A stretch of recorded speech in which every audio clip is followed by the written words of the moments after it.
Hello മച്ചന്മാരെ, welcome back to Mallu explainer. ഞാനൊരു കാര്യം നിങ്ങളോട് ചോദിക്കട്ടെ, രണ്ടുപേരോടും കൂടിയാണ്, അതായത് ആൺകുട്ടികളോടും പെൺകുട്ടികളോടും. നിങ്ങൾ എങ്ങോട്ടെങ്കിലൊക്കെ പോകുന്ന സമയത്ത് ഈ വെറുതെ വള്ളി പിടിക്കുന്ന പരിപാടി ഉണ്ടല്ലോ, അങ്ങനത്തെ പരിപാടി നിങ്ങൾക്ക് ഉണ്ടാവും. വള്ളി പിടിക്കാന്ന് വെച്ചിട്ടുണ്ടെങ്കിൽ ആരുടെ അടുത്തും ചെറിയൊരു മിസ്റ്റേക്ക് വന്നാൽ അതിങ്ങനെ ചൊറിഞ്ഞു പിടിച്ചിട്ട് ഭയങ്കരമായിട്ട് എന്താ പറയാ പ്രശ്നം ഉണ്ടാക്കുക, അങ്ങനെയുള്ള സ്വഭാവം നിങ്ങൾക്ക് ഉണ്ടാവും. അങ്ങനെയാണെങ്കിൽ ഈ കഥ ഒന്ന് കേട്ട് നോക്ക്. ഇത് കേട്ട് കഴിഞ്ഞിട്ടും നിങ്ങൾക്ക് ആ ഒരു സ്വഭാവം നിങ്ങൾക്ക് മാറ്റാൻ പറ്റിയിട്ടില്ലെങ്കിൽ പിന്നെ പറയേണ്ട കാര്യമില്ല. അതായത് ഭയങ്കര ദേഷ്യക്കാരനായിട്ടുള്ള ഒരുത്തിന് കേട്ടോ, ഭയങ്കര ഈഗോ ആണ്, അഹങ്കാരമാണ്. ഇവൻ കുടുംബത്തിന്റെ കൂടെ യാത്ര പോകുന്ന സമയത്ത് വെറുതെ ഒരു അപ്പാപ്പനെ കയറി അങ്ങോട്ട് ചൊറിയാണ്. അപ്പാപ്പൻ എന്ന് പറഞ്ഞ സാധാരണ അപ്പാപ്പനൊന്നുമല്ല, സൈക്കോ, മൂത്ത സൈക്കോ ആണ്. പിന്നെ ഉണ്ടല്ലോ, അഹങ്കാരം പിടിച്ചവനെയും അതുപോലെ തന്നെ അവന്റെ കുടുംബത്തെയും പെട്ടാപ്പാട് പെടുത്തിക്കുക എന്ന് പറഞ്ഞാല് മരണഭയം അതെന്താണെന്ന് അവരുടെ കൺമുന്നിൽ കാണിച്ചു കൊടുത്ത ഈ അപ്പാപ്പൻ തുടക്കം മുതൽ അവസാനം വരെ ത്രില്ലടിച്ച് കാണാൻ പറ്റുന്ന ഒരു അടിപൊളി മൂവിയുടെ കഥ തന്നെയാണ് ഞാൻ ഇന്ന് നിങ്ങൾക്ക് പറഞ്ഞുതരാൻ പോകുന്നത്. അപ്പോ ഈ സിനിമയുടെ പേരാണ് ടൈൽ ഗേറ്റ്. സിനിമയുടെ ആരംഭത്തിൽ തന്നെ ശാന്തമായിട്ടുള്ള ഒരു വയല് കാണിക്കുകയാണ്. എന്നാൽ ആ വയലിലൂടെ ഒരുത്തനുണ്ട് പേടിച്ച് വരണ്ട്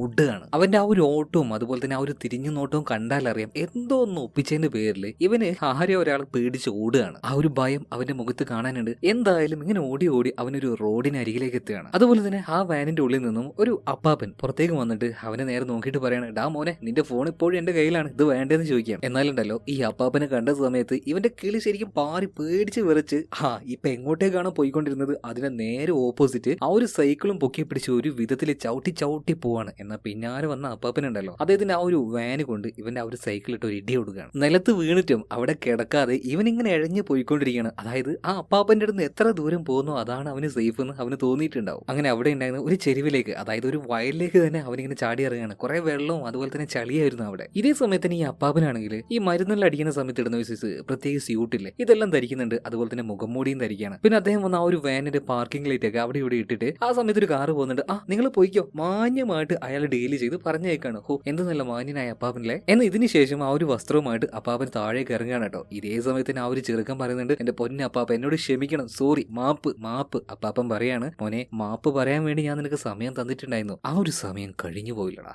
അതുകൊണ്ട് ഞാൻ എന്താണോ വിചാരിക്കുന്നത് അത് ഞാൻ ചെയ്യുന്നു പറഞ്ഞിട്ട് ആ ചെറുക്കൻ ആ ഒരു വെള്ളത്തിലിട്ട് മുക്കിയെടുക്കുകയാണ് കേട്ടോ. ഈ അലക്കാൻ നേരത്ത് തുണിയെല്ലാം മുക്കിയെടുക്കൂലേ, അതുപോലെ. എന്നിട്ട് ഇവനെ എണീപ്പിച്ച് നിർത്തി വായിലേക്ക് ഈ വിഷടിക്കുന്ന ഒരു മെഷീൻ ഉണ്ട്, ഒരു സ്പ്രേയർ. ഇത് അവന്റെ തൊള്ളേക്ക് കയറ്റി വെച്ച് അങ്ങ് അടിച്ചു കൊടുക്കാൻ ആ ഒരു വിഷം. പിന്നീട് ആ ചെറുപ്പക്കാരൻ എന്ത് സംഭവിച്ചിട്ടുണ്ടാവുമെന്ന് ഞാൻ കൂടുതലായിട്ട് വിശദീകരിച്ചു തരണ്ടല്ലോ. ഓക്കെ, എന്തായാലും ഇവിടെ സീൻ കട്ടാവുകയാണ്. അടുത്ത സീനിൽ നമ്മുടെ നായകനായിട്ടുള്ള ഡേവിസിനെയും അദ്ദേഹത്തിന്റെ കുടുംബത്തെയും കാണിക്കുകയാണ്. ഭാര്യയുടെ പേര് ഡയാന, അതുപോലെ തന്നെ 2 പെൺകുട്ടികളാണ്, റോസും റൂബിയും. ഇയാളുണ്ടല്ലോ, അതായത് ഈ ഡേവിസിനെ കണ്ടാൽ തന്നെ അറിയാം നല്ല കലിപ്പനാണ്. അതുപോലെ തന്നെ എങ്ങോട്ടോ പോകാനായിട്ട് തയ്യാറായി നിൽക്കുകയാണ്. ഇപ്പൊ ആ ഒരു ചെറിയ പെൺകുട്ടി ഉണ്ടല്ലോ, റൂബി ഇങ്ങനെ കളിച്ചുകൊണ്ട് നിൽക്കുമ്പോൾ മതി കളിച്ചത് പറഞ്ഞിട്ട് അവളെ എടുത്ത് വണ്ടി കൊണ്ടുപോകാൻ കിട്ടുകയാണ്. അതുപോലെ തന്നെ ഭാര്യനെ ഡയാനെ ഇങ്ങനെ വിളിച്ചോണ്ടിരിക്കുകയാണ്. ഡയാന ഒരുപാട് നേരം ഇതിങ്ങനെ ലേറ്റ് ആയിക്കൊണ്ടിരിക്കാനുള്ളത്, എന്താ ഇത്, ഭയങ്കരമായിട്ട് ദേഷ്യപ്പെടുകയാണ്. ഇതേ സമയത്ത് തന്നെ ഡയൻ അങ്ങോട്ടേക്ക് വന്നിട്ട് ഒരു കുടുംബക്കായിട്ടുണ്ടെങ്കിൽ അത്യാവശ്യം കാര്യങ്ങൾ, അതായത് കുറച്ചെല്ലാം വെയിറ്റ് ചെയ്യേണ്ടി വരും, ഇതൊക്കെ സാധാരണയാണ്. എന്നാ പിന്നെ ഒന്ന് വേഗം വണ്ടി കയറുമോ മാഡം, ഇത് പറഞ്ഞിട്ട് ഡേവിസ് കാർ എടുക്കാൻ നിൽക്കുമ്പോൾ ഡയന പറയുന്നത്, സോറി ഒരു സാധനം കൂടി എടുക്കാൻ മറന്നു. പിന്നെ പറയണ്ടല്ലോ, ഡേവിസിന്റെ ആ ഒരു ദേഷ്യം ഉച്ചിയിലെത്തുകയാണ്. ഇതേ സമയം തന്നെ മറന്ന സാധനം എടുക്കാൻ വേണ്ടി ഡയന വീട്ടിന്റെ ഉള്ളിലേക്ക് പോകുന്നുണ്ട്. ഇതേ സമയത്ത് തന്നെ ഡേവിസിനെ അവന്റെ അമ്മ വിളിക്കുകയാണ്. അതായത് അമ്മ വിളിച്ചിട്ട് അമ്മയുടെ വീട്ടിലേക്കാണ് പോകാൻ നിൽക്കുന്നത്. അപ്പോൾ എന്താ ഇത്രയും നേരമായിട്ട് വരാത്തത്, എന്തെങ്കിലും വൈകുന്നത് എന്നൊക്കെ ചോദിക്കുന്നുണ്ട്. ഇപ്പൊ അമ്മയോട് ചെറിയൊരു ദേഷ്യത്തിൽ ഡേവിസ് പറയണം, അമ്മേ, ഞാൻ അങ്ങോട്ടേക്ക് എത്തിക്കോളാം, നിങ്ങൾ എന്തിനാ ഈ വിളിച്ചോണ്ടിരിക്കുന്നേ. ഇതിനുശേഷം ഡയന വണ്ടിയിലേക്ക് എത്തിയിട്ടുണ്ട്. പിന്നെ കാർ ഒരു എടുക്കലാണ് കേട്ടോ, ഒരുമാതിരി ഒരു പ്രാന്ത് പിടിച്ചതുപോലെ വണ്ടി കൊണ്ട് പായിക്കുകയാണ്. എന്താ ഈ ടെൻഷനും പ്രഷറും ദേഷ്യമൊക്കെ അവന് മാത്രം ഉള്ളതുപോലെ ഇത് ബാക്കിയുള്ളവർ കാണിക്കാൻ തുടങ്ങിയ ഒരു പട്ടീന്റെ വില കിട്ടൂല, അതാരും ആലോചിക്കില്ല. അപ്പൊ ഡയൻ ചോദിക്കുന്നുണ്ട്, എല്ലാം മനുഷ്യ എന്തിനാ ഇങ്ങനെ വേഗത്തിൽ പോകുന്നത്. ഇപ്പൊ ഡേവിസ് പറയണം, പിന്നെ നീ വൈകിട്ട് ഇറങ്ങിയിട്ടുണ്ടെങ്കിൽ, ഇങ്ങനെ ലേറ്റ് ആയിട്ടുണ്ടെങ്കിൽ പിന്നെ വേഗത്തിൽ പോവാതെ. അതായത് ഈ ഡേവിസിന്റെ സ്വഭാവമാണിത്. എന്തെങ്കിലും ഒരു തെറ്റ് അവൻ ചെയ്യുകയാണെങ്കിൽ എന്തെങ്കിലും ഒരു കാരണം പറഞ്ഞാൽ അത് ബാക്കിയുള്ളവരുടെ തലയിൽ ഇട്ടോളും. അങ്ങനെയാകുമ്പോൾ അവൻ തെറ്റുകാരനല്ലല്ലോ, ഒരുമാതിരി ഈഗോ, അഹങ്കാരൊക്കെയാണ്. ഇതേ സമയത്ത് തന്നെ ബേക്കിലുണ്ടായിരുന്ന 2 പിള്ളേരുണ്ടല്ലോ, അതായത് റോസും റൂബിയും കൂടെ. ഒരാളുടെ കയ്യിലാണ് ടാബ് ഉള്ളത്. അപ്പൊ ഒരു ഗെയിം ഒരു ഇച്ചിരി നേരം കളിച്ചിട്ട് മറ്റാളുടെ കയ്യിൽ കൊടുക്കുക, അങ്ങനെയാണ് കരാറ്. അപ്പൊ കരാറ് ഒരാൾ തെറ്റിക്കാണ്, മിക്കവാറും ഇളയവള് തന്നെ ആയിരിക്കുമല്ലോ. സോ അപ്പൊ അതിന്റെ പേരിൽ ഇവർ 2 പേരും വഴക്ക് കൂടുമ്പോൾ അപ്പോഴും നമ്മുടെ ഡേവിസ് നന്നായിട്ട് ചീത്ത പറയണേ, 2 കൂടെ അടങ്ങിയിരുന്നെങ്കിൽ വലിച്ചെടുത്ത് ഞാൻ പുറത്തേക്ക് ഇടും. പിള്ളേര് കുറച്ചേരൊന്നും മിണ്ടാതിരുന്നു. ഇതേ സമയത്ത് തന്നെ ബേക്കിൽ ഒരു വണ്ടി വന്നിട്ട് ഹോൺ അടിച്ചുകൊണ്ടേ ഇരിക്കുകയാണ്. അതായത് അവൻ ഓവർടേക്ക് ചെയ്ത് പോകാൻ വേണ്ടിയിട്ട്. ഈ ഡേവിസിന്റെ കാര്യം പറയുകയാണെങ്കിൽ ഓൾറെഡി അവൻ പോകുന്നത് 140 km/h. അപ്പൊ അതിനേക്കാൾ വേഗത്തിൽ പോകാൻ വേണ്ടിയിട്ടാണ് ഒരുത്തൻ ഇങ്ങനെ ഹോൺ അടിച്ചുകൊണ്ടിരിക്കുന്നത്. കുറെ നേരം ഇങ്ങനെ അടിക്കുമ്പോൾ ഡേവിസിന് ഭയങ്കരമായിട്ട് ഇറിറ്റേറ്റഡ് ആവുകയാണ്. അതുപോലെ തന്നെ നല്ല സ്പീഡ് പോകാനുള്ള കോൺസെൻട്രേഷൻ കിട്ടുന്നില്ല. അതുകൊണ്ട് തന്നെ ചെറുതായിട്ടൊന്ന് സൈഡ് ആക്കി കൊടുക്കുകയാണ്. അപ്പോൾ ഓവർടേക്ക് ചെയ്ത് പോകുന്ന സമയത്ത് ആ മറ്റേ ഡ്രൈവർ ഉണ്ടല്ലോ, ഒരു പ്രത്യേക മുഖഭാവത്തിൽ ഡേവിസിനെ അങ്ങനെ നോക്കുകയാണ്. ആ നോട്ടം ഡേവിസിന് അത്രയ്ക്ക് അങ്ങോട്ട് ഇഷ്ടമായില്ല. അതായത് കയറി പോവാണെങ്കിൽ അങ്ങോട്ട് പോയാൽ പോരെ, ഇമാതിരി തേങ്ങയിലൊരു നോട്ടം നോക്കിയിട്ട് പോകേണ്ട ആവശ്യമില്ലല്ലോ. അതുകൊണ്ട് തന്നെ വാശി കൂടിയ ഡേവിസ് അവന്റെ പിന്നാലെ വെച്ച് ചവിട്ടുകയാണ് കേട്ടോ. ഓൾറെഡി പോകുന്നത് 140-ലാണ്, മറ്റേ അതിനേക്കാൾ സ്പീഡിലാണ്. സോ അതിനെ ഇതിനേക്കാൾ വേഗത്തിൽ ഡേവിസ് ചവിട്ടി പിടിക്കുകയാണ്. ഷുവർ ആണല്ലോ എന്തെങ്കിലുമൊക്കെ പ്രശ്നം ഉണ്ടാവുമെന്ന്. മുന്നിലൂടെ ഒരു വണ്ടി പെട്ടെന്ന് അങ്ങ് പോവുകയാണ്. സഡൻ ബ്രേക്ക് ഇടുന്നുണ്ട്. ആകെ കൂടി അലമ്പാകുകയാണ്. മറ്റേ വണ്ടിക്കാരന് പേരയ്ക്കോ റൂട്ട് കയറി പോയിട്ടുണ്ട്. ഇതേ സമയത്തിന് ഡേവിസ് പിള്ളേരെയാണ് ചീത്ത പറയുന്നത്. നിങ്ങൾക്ക് മര്യാദക്കൊന്ന് സീറ്റ് ബെൽറ്റ് ഇട്ടൂടെ, ഇതാണ് എന്നൊക്കെ പറഞ്ഞിട്ട് ഇതിന്റെ പേരിൽ പിള്ളേര് മണ്ടക്ക് കയറുക. പിന്നെ വീണ്ടും വണ്ടിയിട്ട് പായിക്കാൻ വേണ്ടി നോക്കുമ്പോൾ ഒരു സൈഡ് കൂടെ ട്രക്കുകൾ കുറെ എണ്ണം വരിയായിട്ട് അങ്ങനെ പോയിക്കൊണ്ടിരിക്കുകയാണ്. സോ അതിലൂടെ എന്തായാലും ഓവർടേക്ക് ചെയ്യാൻ കഴിയില്ല. അപ്പൊ മറ്റേ ട്രാക്കിലായിട്ട് ചെറുതായിട്ടൊന്ന് മാറിയിട്ട് നേരെ വേഗത്തിൽ പോകാൻ നിൽക്കുമ്പോൾ തൊട്ട് മുന്നിൽ തന്നെ ഒരു വാനാണ്, ഒരു വെള്ള വാനാണ്. ആ വാനാണെങ്കിൽ ആ റൂട്ടിൽ പറഞ്ഞ കറക്റ്റ് ആയിട്ടുള്ള സ്പീഡിലാണ് പോകുന്നത്. അതായത് 100 km/h. എന്നാൽ ഇതിന്റെ പിന്നാലെ വന്ന ഈ ഡേവിസിന് ഇതിനേക്കാൾ വേഗത്തിൽ പോകണം, ഓവർടേക്ക് ചെയ്യണം. അപ്പൊ ആ ഒരു ക്ഷമയില്ലാത്തതുകൊണ്ട് ഡേവിസ് ഹോൺ അടിച്ചുകൊണ്ടേയിരിക്കുകയാണ്. അതായത് നേരത്തെ ഒരു ഓടിക്കാരൻ ഡേവിസിന്റെ പിന്നാലെ വന്ന് ഹോൺ അടിച്ചില്ലേ, അതുപോലെ തന്നെ. ഇതിങ്ങനെ കാണുമ്പോൾ ഡയാന് ചോദിക്കണം, അല്ല മനുഷ്യ, അയാള് 100 km/h പോകുന്നത്, അത് കറക്റ്റ് സ്പീഡല്ലേ, ഇതല്ലേ ഇവിടുത്തെ നിയമം? ഇപ്പൊ ഡേവിസ് പറയാണ്, അയാള് പോകുമ്പോൾ അയാളുടെ പിന്നാലെ ഈ ആമയെ പോലെ എഴിഞ്ഞു പോകാനൊന്നും എന്നെ കിട്ടില്ല. അതുകൊണ്ട് തന്നെ ഡേവിസ് എന്തൊക്കെയോ ഹോൺ അടിച്ച് ഒരു ഇച്ചിരി വഴി ഉണ്ടാക്കിയിട്ട് ആ ഒരു വെള്ള വാനിനെ ഓവർടേക്ക് ചെയ്ത് അങ്ങോട്ട് പോവാണ്. എങ്ങനെ ഇറിറ്റേറ്റ് ചെയ്തിട്ട് ഓവർടേക്ക് ചെയ്തത് പോട്ടെ, പോവാൻ നേരത്ത് ആ വാനിലുണ്ടായിരുന്ന ഒരു അപ്പാപ്പനെ നോക്കിയിട്ട് വെറുതെ ചുമ്മാ ഗോഷ്ടിയും കാണിച്ചിട്ട് എന്തൊക്കെയോ സിമ്പിളും കാണിച്ച് ഒന്ന് ചൊറിഞ്ഞിട്ടാണ് ഈ ഡേവിസ് പോകുന്നത്. അതിന്റെ വല്ല ആവശ്യം ഉണ്ടായിരുന്നോ? കാരണം ആ വാഹനം ഓടിച്ചുകൊണ്ടിരിക്കുന്നത് കഥയുടെ ആരംഭത്തിൽ നമ്മൾ കണ്ട ആ ഒരു സൈക്കോ അപ്പാപ്പനുണ്ടല്ലോ, ഇയാള് തന്നെയാണ്. പോയി നീ തീർന്ന് എന്ന് നമുക്ക് ഇങ്ങനെ തോന്നുന്നുണ്ട്. പക്ഷെ ഡേവിസിന് അങ്ങനെ തോന്നുന്നുണ്ട്. എന്തായാലും അവന്റെ വാനുമായിട്ട് നല്ല സ്പീഡിൽ പോവാണ് കേട്ടോ. എന്തായാലും കുറച്ച് ദൂരം പോയപ്പോൾ ഒന്ന് റെസ്റ്റ് എടുക്കാനായിട്ട് ഒരു പെട്രോൾ പമ്പിന്റെ അവിടെ നിർത്തുകയാണ്. കുറച്ച് സ്നാക്സ്, ഭക്ഷണം ഇതെല്ലാം വാങ്ങി ഒന്ന് ഫ്രഷ് ആകാൻ വേണ്ടിയിട്ട്. എന്തായാലും ഡേവിസ് ഇപ്പൊ ബാത്റൂമിലേക്ക് പോവാണ്. ഇതേ സമയത്ത് തന്നെ ആ പമ്പിലേക്ക് ആ വെള്ള വാന് വന്ന് നിൽക്കുന്നുണ്ട്. പിന്നെ കുറച്ച് കഴിഞ്ഞിട്ട് ഡേവിസ് വന്ന് നോക്കുന്ന സമയത്ത് അവന്റെ കുട്ടികളോട് നേരത്തെ കണ്ട ആ ഒരു അപ്പാപ്പനുണ്ടല്ലോ, ഇയാൾ അങ്ങനെ സംസാരിച്ചുകൊണ്ടിരിക്കുകയാണ്. കുട്ടികളെ, നിങ്ങളുടെ അച്ഛൻ നേരത്തെ ആ ഒരു റോഡിൽ വെച്ച് കാണിച്ച കാര്യം അത് ഭയങ്കര ബാഡ് ആയിട്ടുള്ള കാര്യമല്ലേ? 100 km സ്പീഡിലല്ലേ കൂടെ പോകാൻ പാടുള്ളൂ. പക്ഷെ നിങ്ങളുടെ അച്ഛൻ എങ്ങനെയാ പോയത്? അതിങ്ങനെ ഭയങ്കര കാഷ്വൽ ആയിട്ട് മാന്യമായിട്ട് തന്നെ റോസിന്റെ അടുത്തും റോബിന്റെ അടുത്തും ഈ ഒരു അപ്പാപ്പൻ സംസാരിക്കണം. ഇത് കണ്ടുകൊണ്ട് വന്ന ഡേവിസ് ചോദിക്കണം, അല്ല നിങ്ങൾ എന്തിനാണ് എന്റെ കുഞ്ഞുങ്ങളോട് എന്റെ ഫാമിലിയോട് സംസാരിക്കണം? ഇപ്പൊ നേരെ ഡേവിസിന് നോക്കിയിട്ട് ഈ അപ്പാപ്പൻ പറയാണ്, മോനെ നീ ആ റോഡിൽ വെച്ച് കാണിച്ചത് അത് തെറ്റല്ലേ? അങ്ങനെ ചെയ്യാൻ പാടില്ലല്ലോ, മോശമല്ലേ? അപ്പൊ ഒരു സോറി പറഞ്ഞിട്ടുണ്ടെങ്കിൽ ഞാൻ എന്റെ വഴിക്ക് പോയിക്കോളാം. ഇത് കേട്ട സമയത്ത് ഡേവിസ് പറയണ, സോറി നിങ്ങളോട് അല്ലേ? എന്തായാലും റോസും റോബിയും കൂടെ നേരെ പോയിട്ട് വണ്ടിയിൽ വെയിറ്റ് ചെയ്ത ഡയന കുട്ടികളെ കൊണ്ട് പോകുന്ന പറഞ്ഞ് ഈ ഡേവിസ് നേരെ ഫാമിലി വണ്ടിയിലേക്ക് വിടുകയാണ്. ഇതിനുശേഷം ഈ അപ്പാപ്പന് നോക്കിയിട്ട് പറയണം, എന്റെ പൊന്നപ്പാപ്പ, ഈ സോറി പറയിപ്പിക്കാനാണെങ്കിൽ എന്റെ പിന്നാലെ വരേണ്ട ആവശ്യം നിങ്ങൾക്കില്ലായിരുന്നു. ഈ വയസ്സാം കാലത്ത് വെറുതെ കഴപ്പം കൊണ്ട് നടക്കാൻ നിൽക്കണ്ട, വേഗം വണ്ടി വിട്ടോ എന്ന് പറഞ്ഞിട്ട് ഡേവിസ് ഇയാളെ വീണ്ടും ചൊറിഞ്ഞിട്ട് നേരെ വണ്ടി പോയിരിക്കുകയാണ്. അങ്ങനെ കുറച്ച് ദൂരം ഇവരിങ്ങനെ പോയി. ഇതേ സമയത്തിന് ബേക്കിലുണ്ടായിരുന്ന 2 പിള്ളേര്, റോസു റോബി, ഇവർക്ക് കഴിക്കാനായിട്ട് ഒരു ബർഗർ മേടിച്ചു കൊടുത്തിട്ടുണ്ടായിരുന്നു. എന്ന് ഇവരിത് കഴിക്കുന്നില്ല, ഇത് കൈ പിടിച്ചിങ്ങനെ നിൽക്കുകയാണ്. അപ്പൊ എന്താ കാര്യം എന്ന് ഡയന് ചോദിച്ചപ്പോ അത് പിന്നെ അമ്മ നേരത്തെ നമ്മൾ കണ്ട അപ്പാപ്പൻ ഉണ്ടല്ലോ, അപ്പാപ്പൻ പറഞ്ഞു ഇതുപോലുള്ള ബർഗർ കുറെ കഴിച്ചു കഴിഞ്ഞിട്ടുണ്ടെങ്കിൽ ഒരു 10-30 വയസ്സാകുന്ന സമയത്ത് നമ്മൾ ഭയങ്കര തടിച്ച് ഷുഗർ എല്ലാം വന്ന് നമ്മൾ ഒരു എന്താ പറയാ 35 കൊല്ലം കൊണ്ട് ചത്തു പോകുന്നൊക്കെ, അതുകൊണ്ട് കഴിക്കാൻ ഒരു മടി പോലെ. ഇതേ സമയത്തിന് ഡേവിസ് ആകെ അന്തം വിട്ടു പോകണം. അതായത് കുട്ടികളെ ഈ രീതിയിൽ പറഞ്ഞ് പേടിപ്പിക്കാൻ മാത്രം അയാളുടെ ആ ഒരു സംസാരത്തിലൂടെയാണല്ലോ ഈ കുട്ടികൾ ഇങ്ങനെ പേടിച്ചിട്ടുണ്ടാവുക. ഇപ്പൊ ഡേവിസ് പറഞ്ഞു, ഒന്ന് പൊയ്ക്കുക അവിടെ നിന്ന്, വേണമെങ്കിൽ വിശക്കുന്നുണ്ടെങ്കിൽ ആ ഫുഡൊന്ന് കഴിച്ചെന്ന് പറയണം. എന്നാൽ പിള്ളേര് ഇത് കഴിക്കുന്നില്ല. കുറച്ച് കഴിഞ്ഞപ്പോൾ മൂത്ത പെണ്ണ് റോസ് ഉണ്ടല്ലോ, ഒരൊറ്റ കയറാണ് ഫുഡ്. അതായത് അവൾക്ക് കഴിക്കാൻ തോന്നില്ല. അത്രക്കും ആ അപ്പാപ്പൻ പറഞ്ഞ കാര്യം അവളെ സ്വാധീനിച്ചിട്ടുണ്ട്. അതായത് ഒരു വ്യത്യസ്തനായ മനുഷ്യൻ തന്നെയാണ് ആ അപ്പാപ്പൻ. എന്തായാലും ഇത് കഴിഞ്ഞ സമയത്ത് ഈ ഡേവിസ് ഇങ്ങനെ വിചാരിക്കുകയാണ്, എന്താ മക്കൾ ഇങ്ങനെ എത്രത്തോളം പേടിച്ചു പോയിരിക്കുന്നു. ഇതേ സമയത്താണ് മറ്റൊരു കാര്യം കൂടെ ഡേവിസ് കാണുന്നത്. എന്താന്നല്ലേ, അതായത് സൈഡ് മിററിലൂടെ നോക്കുന്ന സമയത്ത് ആ വെള്ള വാൻ ഇപ്പോഴും ഇവരുടെ കാറിന്റെ പിന്നാലെ ഉണ്ട്. ഇപ്പൊ ഈ ഡേവിസ് വിചാരിക്കണം, ഈ താന്തയ്ക്ക് എന്താ പ്രാന്തായോ? പിന്നെ അങ്ങനെ ഈ ഡേവിസിന്റെ അച്ഛന്റെ വീട്ടിലേക്ക് പോകുന്ന സമയത്ത് ഓരോ റൂട്ട് ഇങ്ങനെ മാറി മാറി പോകണമല്ലോ. അങ്ങനെ ഓരോ റൂട്ട് മാറുമ്പോൾ കൂടുതലൊന്നും വണ്ടികളൊന്നും ഇല്ലാത്ത ഒരു ഏരിയ ആയിട്ട് മാറുകയാണ്. എന്നാൽ ഇവർ ഈ പോകുന്ന റൂട്ടിലേക്ക് കറക്റ്റ് ആയിട്ട് തിരിഞ്ഞ് ഈ അപ്പാപ്പന്റെ ആ ഒരു വെള്ള വാൻ വരുന്നുണ്ട്. സോ ഇപ്പൊ ഡേവിസിന്റെ ശ്രദ്ധ മാറുകയാണ്. ആകെ ഒരു ചെറിയൊരു പേടി ഉള്ളിലേക്ക് വരുന്നുണ്ട്. അപ്പൊ ഈ ഒരു മിററിൽ ഇങ്ങനെ നോക്കി വരുന്നതുകൊണ്ട് സിഗ്നലിൽ കറക്റ്റ് ആയിട്ട് ശ്രദ്ധിക്കാൻ കഴിഞ്ഞില്ല. ചെറിയൊരു ആക്സിഡന്റ് ഉണ്ടാവേണ്ടതായിരുന്നു എന്നാൽ രക്ഷപ്പെട്ടു. എന്തായാലും ഡയൻ ചോദിക്കുകയാണ്, എടോ നിങ്ങൾക്ക് എന്താണ് പറ്റിയത്? രാവിലെ മുതലുണ്ടല്ലോ ഇങ്ങനെ ഓരോ പ്രശ്നങ്ങൾ. അതൊന്നും ഇല്ലാന്ന് ഇപ്പൊ ഡേവിസ് പറയാണ്. എന്നാൽ ഡേവിസിന്റെ ഈ ഒരു കളി കണ്ടിട്ട് ഈ അച്ഛൻ എന്താ എപ്പോഴും ഇങ്ങനെ തിരിഞ്ഞു നോക്കിക്കൊണ്ട് മിററിൽ നോക്കിക്കൊണ്ട് വണ്ടി ഓടിക്കുന്നത്? അപ്പൊ അതൊന്നും അറിയാൻ വേണ്ടി റോസും റൂബിയും കൂടെ പിന്നിലേക്ക് തിരിഞ്ഞു നോക്കിയപ്പോൾ ആ ഒരു വെള്ള വാന് അവരുടെ പിന്നാലെ തന്നെ ഉണ്ടായിരുന്നു. പിള്ളേരാകെ പേടിച്ചു പോയി. അമ്മയോട് ഈ കാര്യം പറയണം. ഇപ്പൊ ആ ദേഷ്യം വന്ന ഡയന് പറയുന്നത്, എന്തിനാണ് ആ അപ്പാപ്പൻ നമ്മുടെ പിറകാലെ വരുന്നത്? നമുക്ക് എന്തായാലും പോലീസിനെ വിളിക്കാന്ന് പറയണം. അപ്പൊ ഡേവിസ് പറയുന്നത്, പോലീസിനെ ഒന്നും വിളിക്കേണ്ട, നീ അവിടെ നിൽക്ക്, വണ്ടി നമുക്കൊന്ന് സൈഡാക്കിയിട്ട് അയാൾക്ക് പോയി ചോദിക്കാം. ഇതിനുശേഷം വണ്ടീന്റെ പുറത്തേക്ക് ഇറങ്ങിയ ഡേവിസ് നേരെ അപ്പാപ്പന്റെ ആ ഒരു വണ്ടിയുടെ അടുത്തേക്ക് വരികയാണ്. അല്ല തന്തേ, നിങ്ങൾ എന്തിനാ ഞങ്ങളെ ഫോളോ ചെയ്തു വരുന്നത്? ഇപ്പോ ഈ ഒരു അപ്പാപ്പൻ പറയാണ്, മോനെ ഈ ഒരു റോഡ് എന്ന് പറയുന്നത് താങ്കളുടെ വീട്ടിലെ സ്വത്തൊന്നുമല്ലല്ലോ. നിങ്ങളുടെ അച്ഛൻ ഇങ്ങോട്ടേക്ക് എഴുതി തന്നെയൊന്നുമില്ലല്ലോ. ഞാൻ എനിക്ക് ഇഷ്ടമുള്ള സ്ഥലത്തേക്ക് ഇഷ്ടമുള്ള സമയത്ത് ഇഷ്ടമുള്ളതുപോലെ വണ്ടി ഓടിക്കും. അത് ചോദിക്കാൻ നീ ആരാണ്? അപ്പൊ ഡേവിസ് പറഞ്ഞു, നിങ്ങൾ ഇഷ്ടമുള്ളിടത്തൊക്കെ പോയിക്കോ, പക്ഷെ ഞങ്ങളുടെ പിന്നാലെ എന്തിനാ വരുന്നത്? ഓവർ കളിച്ചാൽ ഞങ്ങൾ പോലീസിന് വിളിക്കാം കേട്ടോ. ഇതേ സമയത്ത് തന്നെ അപ്പാപ്പൻ പറയണം, ഓഹോ നീ പോലീസിനെ വിളിക്കോ? അങ്ങനെയാണെങ്കിൽ വിളിക്കുക, ഞാനുള്ളത് പറയും. നീ വന്ന റൂട്ടിലെ ക്യാമറകൾ മുഴുവൻ പരിശോധിച്ചറിയാം നിന്റെ അമിത വേഗതയായിരുന്നു, അതുകൊണ്ട് നീ ഫോണിന് വിളിക്കടാ. ഞാൻ വിളിക്കാൻ തന്നെ പോവാന്ന് പറഞ്ഞിട്ട് ഡേവിസ് ഇപ്പോൾ ആ ഒരു ഫോണിൽ കാര്യങ്ങൾ ഇങ്ങനെ ഡയൽ ചെയ്യുമ്പോൾ ആ അപ്പാപ്പനുണ്ടല്ലോ വല്ലാത്തൊരു രീതിയിൽ ഡേവിസിനെ നോക്കുകയാണ്. ആ നോട്ടത്തിൽ തന്നെയുണ്ട് ഒരു സൈക്കോത്തരം. പിന്നെ അങ്ങനെ ഫോൺ വിളിച്ചുകൊണ്ടിരിക്കുമ്പോൾ ഡേവിസിന്റെ കയ്യിലേക്ക് ഒരൊറ്റപ്പെടുത്താണ് ഈ അപ്പാപ്പൻ. നീ പോലീസിനെ വിളിക്കടാ ഇത് പറഞ്ഞിട്ട് കയ്യിൽ ഇങ്ങനെ പിടിച്ച് നിൽക്കുകയാണ് കേട്ടോ. ഡേവിസിന് നന്നായിട്ട് വേദന ആകുന്നുണ്ട്, വിടിപ്പിക്കാൻ നോക്കിയിട്ട് പറ്റുന്നുമില്ല. പിന്നെ ആ ഒരു ഫോൺ ബലമായിട്ട് മേടിച്ചിട്ട് ഡാഷ് ബോർഡിലേക്ക് ഈ അപ്പാപ്പൻ അങ്ങോട്ട് വെക്കുകയാണ്. ഈ കാര്യങ്ങളൊക്കെ ആ ഒരു വണ്ടിയിൽ ഇരുന്നുകൊണ്ട് ഡയന കാണാണ്. ഡയന വേഗം തന്നെ ആ ഒരു വാനിന്റെ നമ്പർ എഴുതിയിടും. ഇതേ സമയത്ത് തന്നെ അപ്പാപ്പനോട് സംസാരിച്ചുകൊണ്ട് ആ ഡാഷ് ബോർഡിൽ ഫോൺ എടുക്കാനായിട്ട് ഇപ്പൊ ഡേവിസ് ഉള്ളിലേക്ക് കൈയിട്ട സമയത്ത് ഡേവിസിനെ തന്നെ ഇറക്കി പിടിച്ച് വലിച്ചെടുക്കുകയാണ് അതിന്റെ ഉള്ളിലേക്ക് ഈ അപ്പാപ്പനെ. ഇത് കണ്ട് ഡയന വേഗം അങ്ങോട്ടേക്ക് വരികയാണ്. ഡേവിസിനെ പിടിച്ച് വലിക്കുന്നുണ്ട്. അതായത് അവന്റെ കാല് മാത്രമേ ഇപ്പൊ പുറത്തുള്ളൂ. അപ്പൊ അവനെ പിടിച്ച് പുറത്തേക്ക് വലിക്കാൻ നോക്കുമ്പോൾ അവന്റെ പാന്റ് കുറച്ച് ലൂസ് ആയിരുന്നു. പാന്റിലാ പിടുത്തം കിട്ടിയത്, അത് ഒരു പോവാണ്. അതുപോലെ തന്നെ പിടുത്തം വിട്ട് നമ്മുടെ ഡയന ആ ഒരു റോഡിലേക്ക് വീഴുന്നുണ്ട്. ഇതേ സമയത്ത് തന്നെ പിന്നാലെ ഒരു കാറ് വരുന്നുണ്ടായിരുന്നു. ആ ഒരു കാറ് ഒരൊറ്റ വെട്ടിക്കല് അല്ലെങ്കിൽ ഡയനയുടെ തലയുടെ മുകളിലൂടെ ആ ഒരു കാറ് കയറിയനെ. ഡയന ശരിക്കും സ്വർഗം കണ്ടെന്ന് പറയാലോ.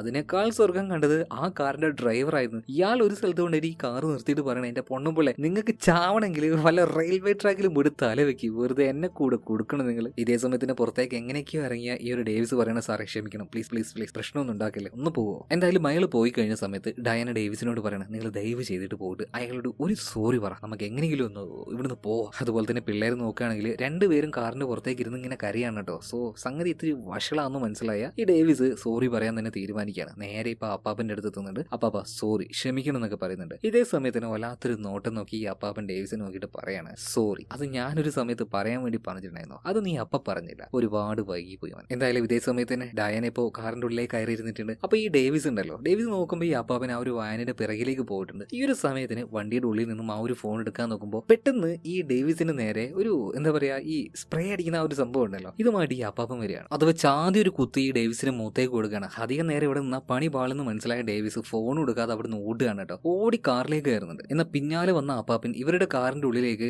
ആ ഒരു വിഷം അടിക്കുന്ന ആ ഒരു സ്പ്രേയർ ഉണ്ടല്ലോ, അത് ആ ഒരു ഗ്ലാസിന്റെ ഉള്ളിൽ പുറത്തേക്ക് ഇട്ടിട്ടുണ്ട്, ഒരു ഇച്ചിരി അടിക്കുന്നുണ്ട്. എന്നാൽ ഇതേ സമയത്ത് തന്നെ ഈ ഡേവിസ് ഗ്ലാസ് മുകളിലേക്ക് പൊക്കി ആ ഒരു സ്പ്രേയർ ടൈറ്റ് ആകുകയാണ്. എന്നിട്ട് കാർ ഒരൊറ്റ എടുക്കലാണ്. അങ്ങനെ വേഗത്തിൽ എടുത്തത് കൊണ്ട് തന്നെ ആ സിലിണ്ടറിൽ നിന്നും ആ ഒരു സ്പ്രേയർ വിട്ടുപോവാണ്. അതിലുണ്ടായിരുന്ന കുറച്ച് മരുന്ന് ഈ അപ്പാപ്പന്റെ കാലിലേക്കൊക്കെ ആയി പോകുന്നുണ്ട്. അതുപോലെ അപ്പാപ്പന്റെ അടുത്ത് ഇവർ രക്ഷപ്പെട്ട് കുറച്ച് മുന്നിലേക്ക് പോയെങ്കിലും ഇവർക്ക് അതിന്റെ ഉള്ളിലേക്ക് അടിച്ച ആ ഒരു വിഷം കാരണം മര്യാദക്ക് ശ്വസിക്കാൻ കഴിയുന്നില്ല. നമ്മുടെ രണ്ട് പിള്ളേരും പുറത്തേക്ക് തലയിട്ട് ശ്വസിക്കാൻ നോക്കുന്നുണ്ട്. എന്നാൽ ഡേവിസിന് അങ്ങനെ കഴിയില്ലല്ലോ. അവൻ ഒരു വിധത്തിൽ വണ്ടി ഒന്ന് സൈഡാക്കിയിട്ട് പുറത്തേക്ക് ഇറങ്ങുകയാണ്. അതുപോലെ തന്നെ നന്നായിട്ടൊന്ന് ശ്വസിക്കാൻ വേണ്ടി ശ്രമിക്കുന്നുണ്ട്. മാത്രമല്ല കുറച്ച് വെള്ളം കിട്ടിയൊന്ന് മുഖം കഴിയാലൊന്നും ഓക്കെ ആവുള്ളൂ. അപ്പൊ പിള്ളേരെയും കൂട്ടിയിട്ട് ഒരു കാടല്ലേ, കാടിന്റെ സൈഡിൽ തന്നെ ചെറിയൊരു അരുവി പോലൊരു സംഭവം ഉണ്ടായിരുന്നു. അങ്ങോട്ടേക്ക് പോയിട്ട് മുഖവും കാര്യങ്ങളൊക്കെ കഴുകുകയാണ്. ഇതേ സമയത്തിന് മൂത്ത പെണ്ണായിട്ടുള്ള റോസ് ആ കാട്ടിനിടയിലൂടെ വീണ്ടും ആ ഒരു വെള്ള വാൻ കാണുകയാണ്. അവൾ ഈ കാര്യം പറഞ്ഞ് വിളിച്ചു പോകുമ്പോൾ 4 പേരും 4 വഴിക്ക് ഓടുകയാണ് കേട്ടോ. അതായത് ഇവരൊക്കെ നന്നായിട്ട് എന്തിനു പറയണം, ഡേവിസ് വരെ നന്നായിട്ട് പേടിച്ചിട്ടുണ്ട്. ഇപ്പൊ കാര്യം ഇങ്ങനെ പോയാൽ ശരിയാവില്ല എന്ന് മനസ്സിലായ ഡയന ഒരു വിധത്തിൽ നേരെ എങ്ങനെയൊക്കെയോ ആ ഒരു കാറിന്റെ അടുത്തേക്ക് പോവാണ്. അതായത് അവരുടെ തന്നെ കാറ്. എന്നിട്ട് അതിന്റെ ഹോൺ അടിക്കുകയാണ്. ആ ഒരു ശബ്ദം കേട്ടപ്പോൾ എല്ലാവരും കൂടെ അങ്ങോട്ടേക്ക് വരികയാണ്. ഇപ്പൊ ഡ്രൈവിംഗ് സീറ്റിൽ ഇരിക്കുന്നത് ഡയാനയാണ്. അതുപോലെ തന്നെ ഇവര് കാർ എടുക്കാൻ വേണ്ടി നോക്കുമ്പോൾ കാർ അനങ്ങുന്നില്ല. ഇറങ്ങി നോക്കുമ്പോൾ എന്താണ്, ഈ ഇടത്തെ സൈഡിലെ ടയർ ഉണ്ടല്ലോ അത് ചളിയിൽ താന്നു പോയിട്ടുണ്ട്. ഇതെങ്ങനെയെങ്കിലും തള്ളി കയറ്റണ്ടേ. ഇതേ സമയത്ത് തന്നെ ആ അപ്പാപ്പനുണ്ടല്ലോ, ഇയാളുടെ ആ ഒരു വെള്ള വാനുമായിട്ട് ഇവരുടെ മുന്നിൽ വന്ന് നിൽക്കുകയാണ്. പക്ഷേ ഈ സൈക്കോ അപ്പാപ്പൻ വലിയ ധൃതിയൊന്നും കാണിക്കുന്നില്ല. ഞാൻ ഇപ്പൊ വരാം മക്കളെ എന്ന് പറഞ്ഞിട്ട് ആ ഒരു വിഷം അടിക്കുന്നപ്പോ ഇടുന്ന ആ ഒരു സ്യൂട്ട് ഉണ്ടല്ലോ ഇത് പതിയെ ഇങ്ങനെ ധരിച്ചുകൊണ്ടിരിക്കുകയാണ്. എന്നാൽ ഇതേ സമയത്ത് തന്നെ ഈ ഡേവിസ് എങ്ങനെയൊക്കെ ആ ഒരു കാർ തള്ളി കയറ്റാൻ വേണ്ടി ശ്രമിക്കുന്നുണ്ട്. ഈ സമയത്തെല്ലാം നല്ല ചളി അപ്പാപ്പന്റെ ദേഹത്തും അതുപോലെ തന്നെ ആ ഒരു വാനിന്റെ ഒരു സൈഡിലേക്ക് നല്ലോണം ആകുന്നുണ്ട്. എന്നാൽ അപ്പാപ്പൻ ഇതൊന്നും വലിയ ശ്രദ്ധിക്കുന്നൊന്നുമില്ല. അതുപോലെ മൂപ്പർക്ക് വലിയ തിരക്കൊന്നുമില്ല. നിങ്ങൾ അവിടേക്ക് ഞാനിപ്പോ എത്താം. അങ്ങനെ ആ ഒരു മരുന്നിന്റെ സിലിണ്ടറും കാര്യങ്ങളൊക്കെ ഇയാൾ റെഡിയാക്കണം. ഇതേ സമയത്തിന് എന്തോ ഭാഗ്യത്തിന് ആ ഒരു വണ്ടി ഇവർക്ക് തള്ളി കയറ്റാൻ കഴിഞ്ഞു. ഡേവിസ് വേഗം അതിന്റെ ഉള്ളിലേക്ക് ചാടി കയറുന്നുണ്ട്. ഇപ്പൊ ഡയനോട് ഡേവിസ് പറയണു, ഒന്നും നോക്കണ്ട, ഓടിച്ച് വിട്ടുവെന്ന്. അതുപോലെ തന്നെ അപ്പാപ്പനാണെങ്കിൽ വെറുതെ വിടുവോ. ഇയാളും പതി അവരുടെ പിന്നാലെ വരുന്നുണ്ട്. ഇതേ സമയത്ത് തന്നെ ഡയനയുടെ കാര്യം നോക്കുകയാണെങ്കിൽ ഓൾറെഡി അവൾക്ക് ഡ്രൈവിംഗ് ഒന്നും വലിയ വശമില്ല. അതിന്റെ പുറമെ ഇങ്ങനെ പേടിച്ച് നിൽക്കുന്ന ഒരു അവസ്ഥ. വേറൊരു കാറിനിട്ട് കുത്തണ്ടയായിരുന്നു. പക്ഷെ എന്തോ ഭാഗ്യത്തിന് രക്ഷപ്പെട്ടു. അതുപോലെ തന്നെ അവളോട് പറയുന്നുണ്ട്, ഒരു കാരണവശാലും കാർ നിർത്താൻ പാടില്ല, ഞാൻ പോലീസിനെ വിളിക്കട്ടെ. ഇതേ സമയം തന്നെ ആ ഒരു ഭയത്തിൽ ഓടിച്ചുകൊണ്ടിരിക്കുന്ന ഡയന ഉണ്ടല്ലോ, അവിടെ ഉണ്ടായിരുന്ന ഒരു ഹബിന്റെ മേലെ, ഹബല്ല ഹമ്പ്, അതിന്റെ മുകളിലേക്ക് അറിയാതെ കാർ കയറ്റി പോവാണ്. കാർ ഒരുമാതിരി എന്താ പറക്കുന്ന പോലെ തെറിച്ച് പോയി വീഴാണ് കേട്ടോ. അപ്പോ ഫോൺ വിളിച്ചുകൊണ്ടിരിക്കുന്ന നമ്മുടെ ഡേവിസിന്റെ കയ്യിൽ നിന്ന് ആ ഒരു ഫോൺ താഴേക്ക് വീണുവാണ്. ഇപ്പോ കോൾ ചെയ്തിരുന്നല്ലോ പോലീസിന്. അവർ കോൾ അറ്റൻഡ് ചെയ്തിട്ട് ഹലോ ഹലോ എന്ന് ചോദിക്കുന്നുണ്ട്. എന്നാൽ ഈ ഒരു സ്പീഡിൽ കാർ ഇങ്ങനെ പോകുന്നതുകൊണ്ട് തന്നെ മര്യാദക്ക് കുനിഞ്ഞിരുന്ന് ഡേവിസിന് ആ ഒരു ഫോൺ എടുക്കാനും കഴിയുന്നില്ല. മാത്രമല്ല ഈ അപ്പാപ്പൻ പിന്നാലെ വരുന്നതുകൊണ്ട് പിള്ളേർ ഒച്ച വെക്കുന്നത് കൊണ്ട് ഡയന അവിടെ ഉണ്ടായിരുന്ന ചെറിയൊരു സിറ്റിയിലേക്ക്, സിറ്റി എന്ന് പറയാൻ പറ്റില്ല, കുറെ വീടുകളൊക്കെ ഉള്ള ഒരു എന്താ പറയാ ഒരു വില്ല ഏരിയയിലേക്ക് ആ ഒരു കാർ ഓടിച്ച് കയറ്റുകയാണ്. അപ്പൊ ഇമാതിരി വേഗത്തിൽ ചെറിയ സ്ട്രീറ്റിൽ കൂടി ഇങ്ങനെ പോകുന്ന സമയത്ത് നാട്ടുകാർ ഒച്ചപ്പാടും ബഹളം ഉണ്ടാക്കുമല്ലോ. അവരെന്തൊക്കെയോ പച്ചത്തെറി വിളിച്ചു പറയുന്നുണ്ട്, എങ്ങോട്ടേക്കാടാ വായുഗുളിക മേടിക്കാൻ എന്നെല്ലാം പറയുന്നുണ്ട്. അതുപോലെ ഒരു കൺട്രോളും ഇല്ലാതെ ഒരു വീടിന്റെ മുറ്റത്തേക്ക് വരെ ഡയന ഇത് ഓടിച്ച് കയറ്റാണ്. ഈ കുട്ടികൾക്ക് കളിക്കാനായിട്ട് മണലൊക്കെ വിതറിയിട്ടുണ്ടാവുമല്ലോ, അതിന്റെ മുകളിലേക്ക് എന്നിട്ട് ആ ഒരു പേടിയിൽ വണ്ടി അവിടെ നിർത്തുകയാണ്. ഇപ്പൊ ആ ഒരു വീട്ടിലത്തെ ആൾക്കാർ വന്നിട്ട് നല്ല ചീത്ത പറയാൻ നിൽക്കുമ്പോൾ പിള്ളേര് വീണ്ടും വിളിച്ചു പോവാണ്. അതായത് ആ ഒരു വാന് പിന്നാലെ തന്നെയുണ്ട്. ഡയന വീണ്ടും ആ ഒരു വാൻ എടുക്കാൻ കേട്ടോ. എങ്ങോട്ടൊക്കെയോ ഓടിച്ചെന്ന് അവൾക്ക് തന്നെ അറിയില്ല. ഒരു വിധത്തിൽ അങ്ങോട്ടും ഇങ്ങോട്ടും ഓടിച്ച് ആ ഒരു വാനിൽ നിന്നും ഇപ്പൊ ഇവര് രക്ഷപ്പെടുകയാണ്. എന്തായാലും ആ ഒരു സൈക്കോ അപ്പാപ്പനും ഇവരെ കിട്ടിയില്ല. സൈക്കോ അപ്പാപ്പൻ പിന്നീട് ഇയാളുടെ വാന് നല്ല വൃത്തിയായിട്ട് നല്ല നീറ്റായിട്ട് കഴുകിക്കൊണ്ടിരിക്കുകയാണ്. പക്ഷെ എല്ലാം കഴിഞ്ഞ് വണ്ടിയിലിരിക്കുമ്പോഴും അപ്പാപ്പന് ഇവരെ കയ്യിൽ കിട്ടായിട്ട് എന്തോ ഒരു ചൊറിച്ചിൽ പോലെ. വെറുതെ ഇപ്പോൾ ഡേവിസിന്റെ കയ്യിൽ ആ ഒരു ഫോൺ ഉണ്ടല്ലോ, അതെടുത്ത് തുറക്കാൻ നോക്കുമ്പോൾ ലോക്ക് ഉണ്ടായിരുന്നു. പക്ഷെ ഈ പാറ്റേൺ ആയതുകൊണ്ട് തന്നെ അതൊന്ന് ചെരിച്ച് വെച്ചിട്ടുണ്ടെങ്കിൽ നമ്മൾ വരച്ച ആ ഒരു പാറ്റേൺ നമുക്ക് അതും കിട്ടുമല്ലോ. അപ്പൊ ഈ അപ്പാപ്പൻ ഇങ്ങനെ ചിരിച്ച് വെച്ച് ആ ഒരു പാറ്റേൺ കണ്ടുപിടിച്ച് ആ ഒരു ഫോൺ തുറന്നു നോക്കുകയാണ്. അപ്പൊ അതിലുണ്ടായിരുന്ന ലാസ്റ്റ് കോള്, അതുപോലെ തന്നെ ഈ സെർച്ച് ചെയ്ത കാര്യങ്ങൾ, അങ്ങനെ കുറെ കാര്യങ്ങൾ നിരീക്ഷിച്ചപ്പോൾ ഒരു അഡ്രസ്സ് കിട്ടുകയാണ്. അതായത് ഇപ്പൊ ഡേവിസും ഡയനും കൂടെ പോകുന്നില്ലേ ഇവരുടെ അച്ഛന്റെ വീട്ടിലേക്ക്, ആ വീടിന്റെ അഡ്രസ്സാണ് ഇപ്പൊ ഈ സൈക്കോ അപ്പാപ്പന് കിട്ടിയിരിക്കുന്നത്. ഇതേ സമയത്ത് തന്നെ ഒരു വിധത്തിൽ രക്ഷപ്പെട്ടു പോയ ഡയനും ഡേവിസും കൂടെ നേരെ സ്റ്റേഷനിലേക്ക് എത്തിയിട്ട് ആകെ ശരീരമൊക്കെ കൊളായി കിടക്കുകയാണ്. പോലീസുകാരോട് വന്നിട്ട് നടന്ന കാര്യങ്ങൾ മുഴുവൻ വിളിച്ചു പറയാണ്. ഇതുപോലെ ഒരു സൈക്കോ അപ്പാപ്പന്റെ പിന്നിൽ നമ്മൾ പെട്ടുപോയി. ഒരു പ്രത്യേകത്തിൽ മരുന്നെല്ലാം നമ്മുടെ ദേഹത്തേക്ക് അടിക്കാൻ വേണ്ടി നോക്കി, ഒരുപാട് കഷ്ടപ്പെട്ടു. അങ്ങനെ നമ്മളിവിടെ രക്ഷപ്പെട്ടു വന്നത്. ഇതേ സമയത്ത് തന്നെ ഈ പോലീസുകാർ ചോദിക്കുകയാണ്, നിങ്ങൾ ആ വണ്ടിയുടെ നമ്പർ എങ്ങനെ നോട്ട് ചെയ്തിട്ടുണ്ടായിരുന്നു? നേരത്തെ ഡയാന അതെന്തോ ഭാഗ്യത്തിന് ഒരു പേപ്പറിൽ എഴുതി വെച്ചിട്ടുണ്ടായിരുന്നു. ഇപ്പൊ പോലീസുകാർക്ക് ഇത് കാണിച്ചു കൊടുക്കുകയാണ്. ഇത് കണ്ടപ്പോ ഈ പോലീസുകാർ ചോദിക്കണം, അല്ല ഇത് എന്തെന്നാ എഴുതി വെച്ചിരിക്കുന്നത്? ഇപ്പൊ ഡേവിസ് നോക്കുമ്പോൾ വലിയ കൃത്യതയോട് കൂടിയിട്ടൊന്നുമല്ല ഡയാന അത് എഴുതി വെച്ചിരിക്കുന്നത്. അതായത് ഭയത്തിൽ അവൾ എന്തൊക്കെയോ ആണ് എഴുതി വെച്ചിരിക്കുന്നത്. അപ്പൊ എന്തായാലും ആ ഒരു വണ്ടി നമ്പർ വെച്ചിട്ട് അയാളെ, അതായത് ആ ഒരു സൈക്കോ അപ്പാപ്പനെ ഫോളോ ചെയ്യാൻ കണ്ടുപിടിക്കാൻ കഴിയില്ല. ഇതേ സമയത്ത് തന്നെ സ്റ്റേഷന്റെ പുറത്തുണ്ടായിരുന്ന നമ്മുടെ ഡയാന, അതുപോലെ തന്നെ പിള്ളേര് ഇപ്പൊ ഡേവിസിന്റെ അച്ഛനും അമ്മേനെയും വിളിക്കുകയാണ്. ഇതേ സമയത്ത് തന്നെ ആ ഒരു മുത്തശ്ശി പറയാണ്, അല്ല മോളെ എന്തെങ്ങനെ വൈകുന്നത്? മിക്കവാറും ഇത് നിങ്ങളുടെ അച്ഛന്റെ ലാസ്റ്റത്തെ ബർത്ത്ഡേ ആയിരിക്കും, അദ്ദേഹത്തിന് തീരെ വയ്യല്ലോ, നിങ്ങൾക്ക് ഒന്ന് നേരത്തെ വന്നോടെ എന്ന്. ഇവിടെ ഉണ്ടായിരുന്ന പ്രശ്നങ്ങളും കാര്യങ്ങളൊന്നും ഡയാന അമ്മയോട് പറഞ്ഞില്ല കേട്ടോ. അമ്മയോട് പറയണം, അമ്മേ അധികം വൈകാതെ ഞങ്ങൾ എത്തിക്കൊള്ളാട്ടോ. അപ്പൊ ഡയാന ഇങ്ങനെ സംസാരിച്ചുകൊണ്ടിരിക്കുന്നത് ഡേവിസ് കാണുകയാണ്. പെട്ടെന്നാണ് ഡേവിസിന് ഒരു കാര്യം ഓർമ്മ വന്നത്. അവന്റെ ഫോൺ അയാളുടെ കയ്യിലാണ്. ഇപ്പൊ പോലീസ് സ്റ്റേഷനിൽ ആ ഒരു ഫോൺ ഉപയോഗിച്ചുകൊണ്ട് ഡേവിസ് അവന്റെ ഫോണിലേക്ക് തന്നെ വിളിക്കുകയാണ്. ഇപ്പൊ കോൾ അറ്റൻഡ് ചെയ്ത് ആ ഒരു സൈക്കോ അപ്പാപ്പനാണ്. നിങ്ങൾ ആരാന്ന് ചോദിച്ചപ്പോ ഇപ്പൊ ആ ഒരു സൈക്കോ അപ്പാപ്പൻ പറയാണ്, ഇത് ഞാൻ തന്നെയാണ്. ആകെ പേടിച്ചു പോയ ഡേവിസ് ഇപ്പൊ ആ ഒരു കോള് കട്ടിയാണ്. എന്നിട്ട് പോലീസുകാരോട് ചോദിക്കുകയാണ്, നിങ്ങൾക്ക് പറ്റുമെങ്കിൽ എന്റെ ഫോണിന്റെ ലൊക്കേഷൻ ഒന്ന് ട്രാക്ക് ചെയ്യാൻ കഴിയോ? ഇപ്പൊ പോലീസുകാർ നിങ്ങൾക്ക് ചിരിച്ചിട്ട് പറയാണ്, എടോ ഇതൊരു ചെറിയ കേസാണ്, ഇതൊരു ചെറിയ സ്റ്റേഷനാണ്, ഇവിടെ വെച്ച് നിങ്ങൾ ഈ പറയുന്ന സിനിമ സ്റ്റൈലുള്ള ആ ഒരു ട്രാക്കിങ് കാര്യങ്ങളും നടക്കില്ല. അതൊക്കെ വലിയ വലിയ കേസുകൾക്ക് മാത്രമാണ് ചെയ്യുക. വേണമെങ്കിൽ നിങ്ങൾ നിങ്ങളുടെ വീട്ടിലേക്ക് എത്തുന്നത് വരെ ഒരു പോലീസ് പ്രൊട്ടക്ഷൻ ഞങ്ങൾ തരാം. അതിൽ കൂടുതലൊന്നും ചെയ്യാൻ കഴിയില്ല. അതുപോലെ തന്നെ ഡേവിസിന്റെ ആ ഒരു കാർ നന്നാക്കാനായിട്ട് ആ ഒരു പോലീസുകാരും കൂടുന്നുണ്ട് കേട്ടോ. പിന്നെ ഈ പഞ്ചറായ ടയറെല്ലാം മാറ്റി പുതിയ ടയറൊക്കെ ഇടുന്നുണ്ട്. ഇതിനുശേഷം പോലീസുകാരുടെ എസ്കോർട്ടോട് കൂടിയിട്ട് ഇപ്പൊ ഡേവിസ് അവന്റെ കാറുമായിട്ട് അവന്റെ വീട്ടിലേക്ക് അങ്ങനെ പോയിക്കൊണ്ടിരിക്കുകയാണ്. അങ്ങനെ ആ ഒരു പോകുന്ന സമയത്ത് അപ്പുറത്തെ റോഡിൽ ഒരു വെള്ളവാന് കാണുകയാണ്. ആ വെള്ളവാന് കണ്ട സമയത്ത് തന്നെ അവന്റെ ഈ അടിവായിട്ടൊന്ന് കലങ്ങി പോകുന്നുണ്ട്. പക്ഷെ സൂക്ഷിച്ചു നോക്കിയപ്പോ അത് അപ്പാപ്പനല്ല. അപ്പോഴാണ് മനസ്സിനൊരു സമാധാനമായത്. എന്തായാലും ഇവരിങ്ങനെ പോകുന്ന സമയത്ത് ഓരോ വെള്ളവാന് കാണുമ്പോഴും കുട്ടികളൊക്കെ ആകെ പേടിച്ച് വിറച്ച് പോവാണ്. അതായത് ഒരു കാര്യത്തെക്കുറിച്ച് നമ്മൾ ആലോചിച്ച് പേടിച്ചിട്ടുണ്ടെങ്കിൽ പിന്നെ പറയണ്ട, നമ്മൾ ആ ഒരു ഭയം വേട്ടയാടിക്കൊണ്ടിരിക്കും. അതുപോലെ തന്നെ ആ ഒരു ചെറിയ സിറ്റിയിലേക്ക് എത്തിയ സമയത്ത് അവിടെ കുറെ വെള്ളവാനികളാണ്. ഇത് കാണുന്തോറും കുട്ടികളുടെ പേടി കൂടി വരുന്നുണ്ട്. ഇപ്പൊ മുന്നിൽ പോയ പോലീസുകാരുടെ ആ ഒരു വാൻ ഉണ്ടല്ലോ, കുറച്ച് മുന്നോട്ടേക്ക് പോയി. അപ്പോൾ ഇവരുടെയും ആ പോലീസുകാരുടെ കാറിന്റെ ഇടയിലായിട്ട് ഒരു വെള്ള വാന് കാണുന്നുണ്ട്. എന്തായാലും അങ്ങോട്ടേക്ക് കാർ ഓടിച്ചു പോകാൻ ഡേവിസിന് വല്ലാതെ പേടിയാവാണ്. ഇതെങ്ങാനും ആ ഒരു സൈക്കോ അപ്പാപ്പനായിരിക്കോ? ആ ഒരു ഭയത്തിൽ പതിയെ ഓടിച്ചു മുന്നോട്ടേക്ക് പോയപ്പോ എന്തോ ഭാഗ്യത്തിന് അത് അപ്പാപ്പനായിരുന്നില്ല. ഇവിടെ സീനുകളുടെ അടുത്ത സീനിൽ ഡേവിസിന്റെ അച്ഛനും അമ്മയും കാണിക്കുകയാണ്. അച്ഛന് തീരെ വയ്യല്ലോ. അതുകൊണ്ട് തന്നെ അമ്മ പറയാണ്, എന്തായാലും നിങ്ങൾ വിശ്രമിക്കും, ഒന്ന് ഉറങ്ങിക്കോ, ഇനി കുട്ടികൾ വരികയാണെങ്കിൽ നിങ്ങളെ ഞാൻ വിളിച്ചോളാം. അങ്ങനെ അച്ഛനെ ആ ഒരു റൂമിൽ കിടത്തിയിട്ട് അദ്ദേഹത്തിന്റെ ഭാര്യ, നല്ല പ്രായമുണ്ട്, ഇവര് വീടിന്റെ പുറത്തേക്ക് വരികയാണ്. കാര്യം എന്താ വെച്ചാൽ ആരോ ഒരാൾ ഇവര് വിളിച്ചിട്ടുണ്ട്. അപ്പൊ അത് ആരാന്ന് നോക്കാൻ വേണ്ടിയിട്ടാണ് ഈ ഒരു സ്ത്രീ, അതായത് ഡേവിസിന്റെ അമ്മ പുറത്തേക്ക് വരുന്നത്. ഇവർ ആദ്യം വിചാരിച്ചു മക്കൾ ആരെങ്കിലും ആയിരിക്കുമെന്ന്. പക്ഷെ മക്കളൊന്നും ആയിരുന്നില്ല കേട്ടോ. ഇതിനു പകരം ആ അപ്പാപ്പനുണ്ടല്ലോ ഇയാളാണ്. അതുപോലെ തന്നെ കയ്യിൽ ആ ഒരു വിഷടിക്കുന്ന ആ ഒരു പമ്പ് ഉണ്ടല്ലോ, ഇതായിട്ടാണ് ഇയാൾ വരുന്നത്. അപ്പൊ ആരാ നിങ്ങളെന്ന് ഈ ഡേവിസിന്റെ അമ്മ ചോദിക്കുന്ന സമയത്ത് ഇയാൾ പറയാണ്, ഞാൻ ആരുമല്ല, നിങ്ങളുടെ മകന്റെ ഫോണാണോ ഇതെന്ന് പറഞ്ഞിട്ട് ഡേവിസിന്റെ ഫോൺ ഇപ്പൊ അമ്മയ്ക്ക് കാണിച്ചു കൊടുക്കണം. അതുപോലെ തന്നെ അതിൽ 2 കുട്ടികളെയും കാണുന്നുണ്ട്. ഇതെന്റെ മകന്റെ ഫോണാണ്, ഇതവന്റെ മക്കളാണ്. ഈ ഫോൺ എനിക്ക് വഴിയിൽ നിന്ന് കളഞ്ഞു കിട്ടിയതാണ്. എന്നാ ഞാൻ കൊടുത്തോളാന്ന് പറഞ്ഞിട്ട് അമ്മ അത് മേടിക്കാൻ നിൽക്കുമ്പോ അതൊന്നും വേണ്ട, എന്റെ കയ്യിൽ കിട്ടിയ സാധനം ഞാൻ തന്നെ നേരിട്ട് കൊടുക്കും. അവരെപ്പോ വരിക? ഇപ്പൊ വരുമെന്ന് അവരുടെ അമ്മ പറഞ്ഞിട്ടുണ്ട്. മേഡം എന്റെ കാലിൽ കുറച്ച് അഴുക്കായിട്ടുണ്ട്, അതുപോലെ തന്നെ എനിക്ക് കഴുകാൻ വേണ്ടിയിട്ട് കുറച്ച് വെള്ളം കിട്ടുമോ? ശരി, നിങ്ങൾ വാഷ് ചെയ്തോന്ന് പറയണം. അപ്പൊ അത് കഴുകുന്ന സമയത്ത് ഇയാളുടെ കാല് കാണിക്കാണ് കേട്ടോ. ഒരുമാതിരി കുമളയായിട്ട് ഇങ്ങനെ വന്നിട്ട് ഇത് കണ്ടപ്പോ ഡേവിസിന്റെ അമ്മ ചോദിക്കണം, അല്ല ഈ ഒരു അവസ്ഥയിൽ വെള്ളം കൊണ്ട് കഴുകിയാൽ മതിയോ, നമുക്കൊന്ന് ആശുപത്രിയിലേക്ക് പോകണ്ടേ? ഇപ്പൊ ഇയാൾ പറയേ അതിന്റെ ഒന്നും ആവശ്യമില്ല. അതായത് ആ ഒരു മരുന്നിന് അത്രയും ശക്തി ഉണ്ട് കേട്ടോ. ഈ സാധനമാണ് ഫസ്റ്റ് തന്നെ ഒരുത്തിന്റെ അണ്ണാക്കിലേക്ക് ഇയാൾ അടിച്ചു കൊടുത്തത്. അപ്പൊ വാഷിംഗ് എല്ലാം കഴിഞ്ഞപ്പോ ഈ സൈക്കോ അപ്പാപ്പൻ ഉണ്ടല്ലോ ഈ ഡേവിസിന്റെ അമ്മയെ നോക്കിയിട്ട് പറയണം, ഈ ഡേവിസിനെ വളർത്തിയത് നിങ്ങളാണോ? ഇപ്പൊ ഡേവിസിന്റെ അമ്മ ചോദിക്കണം, അതെന്ത് ചോദ്യം, അവന്റെ അമ്മ ഞാനല്ലേ, അവന് ചെറുപ്പം മുതലേ വളർത്തിയത് ഞാൻ തന്നെയാണ്. ഇതേ സമയത്തിന് ഈ സൈക്കോ അപ്പാപ്പൻ പറയണം, അങ്ങനെ ഇരിക്കുന്നു, നിങ്ങൾ തന്നെ വളർത്തി വഷളാക്കി ഇങ്ങനെ കാണോടി മക്കളെ വളർത്തുന്നത്. ഇപ്പൊ ആകെ മുഖം മാറിയിട്ട് ഡേവിസിന്റെ അമ്മ ചോദിക്കണം, അല്ല നിങ്ങൾ എന്താ ഈ പറയുന്നത്? അപ്പൊ ഈ സൈക്കോ അപ്പാപ്പൻ പറയാണ് ഒരു മര്യാദയില്ല, മാന്യതയില്ല, അച്ചടക്കമില്ല, റെസ്പെക്റ്റ് ഇല്ല.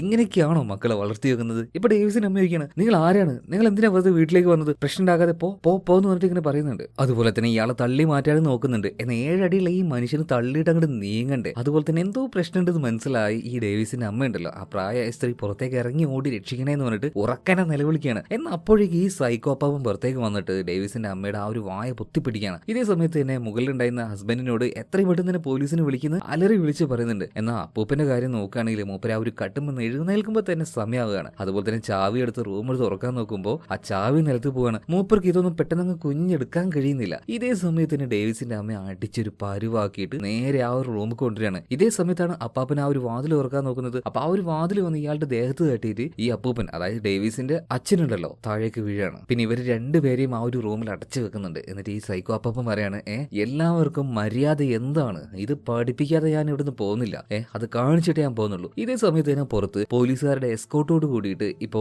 ഡയനിയും ഡേവിസും കുട്ടികളും കൂടി ഇങ്ങോട്ടേക്ക് എത്തിയിട്ടുണ്ട്. അപ്പൊ വീടിന്റെ കുറച്ചടുത്തെത്തിയപ്പോ പോലീസുകാരോട് അവിടെ നിൽക്കാൻ വേണ്ടി പറയണം. അപ്പൊ ഡേവിസ് പറഞ്ഞു പോലീസുകാരോട്, ഇവിടെ വരെ നിങ്ങൾ വന്നാൽ മതി, ഇതുപോലെ പോലീസിനെ കണ്ടാൽ അച്ഛനമ്മയും വല്ലാതെ പേടിച്ചു, അതുകൊണ്ട് നിങ്ങൾ പോയിക്കോ, എന്തെങ്കിലും ആവശ്യമുണ്ടെങ്കിൽ ഞങ്ങൾ വിളിച്ചോളാം. ഓക്കെ, ഇത് പറഞ്ഞിട്ട് പോലീസുകാർ പോവാണ്. അതുപോലെ തന്നെ വീട്ടിലേക്ക് കയറുന്നതിന് മുന്നേ ഡേവിസ് എല്ലാവരോടും പറയുന്നുണ്ട്, ദയവ് ചെയ്തിട്ട് നമുക്കുണ്ടായ അനുഭവങ്ങളൊന്നും അച്ഛനും അമ്മയോടും പറയരുത് കേട്ടോ, അവരാകെ പേടിച്ചു പോകും. ഓക്കെ, കുട്ടികളും ഭാര്യ എല്ലാവരും സമ്മതിച്ചു. നേരെ അവരുടെ ആ ഒരു തറവാട്ടിന്റെ അടുത്തേക്ക് പോവാണ്. വാതിൽ മുട്ടുകയാണ്. പക്ഷെ എത്ര മുട്ടിയിട്ടും വാതിൽ തുറക്കുന്നില്ല.